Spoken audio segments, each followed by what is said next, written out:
আসসালামু আলাইকুম। আজকে আমি আপনাদের সাথে নতুন ধরনের একটা ভিডিও নিয়ে আসলাম। দেখে হয়তো বুঝতেই পারতেছেন। আসলে আজকে আমি কেক তৈরি করছি বাড়িতে। আসলে আমি হোমমেড কেক তৈরি করতে পারি। সব ডিজাইনেরই যে যেমন চাই তেমনই ডিজাইন দেখালে আমি তৈরি করে দিতে পারি। তো আজকে আমি বাড়িতে আমরা নিজেরা খাওয়ার জন্য একটা কেক তৈরি করতেছি এবং সেটারই ভিডিও আমি নিলাম এবং আপনাদের সাথে শেয়ার করতেছি।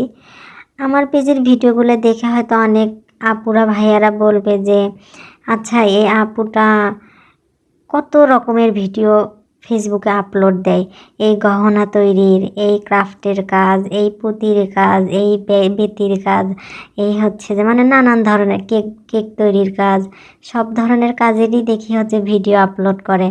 তো আসলে কথা হচ্ছে আমি টুকিটাকি সব কাজই পারি। কথায় আছে না, যে রাঁধে সে নাকি চুলো বাঁধে। তো আমি পারি না এমন কিছু না, আমি মোটামুটি আমার দুই চোখ দিয়ে আমি যে কাজটা দেখি বা আমি যদি আমার মন চায় যে না এই কাজটা আমি করব, তো আমি করে ফেলি সেই কাজটা। যত কঠিনই হোক না কেন আমি চেষ্টা করি।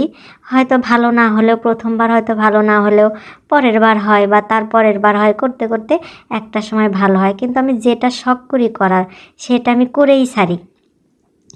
তো যাই হোক, আমি আজকে চকলেট কেক বানাচ্ছি। এখানে কেকের সব উপকরণ, সব যা যা করা লাগে সব কিছু করে যে একটা বাটিতে বসে চুলায় বসিয়ে দিলাম। তো চুলায় বসিয়ে দেওয়ার পর আধা ঘন্টা ব্রেক নিছি, নেওয়ার পরে তো আমার কেক রেডি। তো এবার কেক বাটি থেকে হচ্ছে যে বের করতেছি। বের করার পর দেখেন আসলে কেকটা কতটা সফট হয়েছে। আসলে ভিডিওতে ওইভাবে বোঝা না গেলেও বাস্তবে কেকটা অনেক বেশি সফট হয়েছে এবং খেতেও অনেক মজাদার হয়েছে। আজ এই পর্যন্তই। আল্লাহ হাফেজ।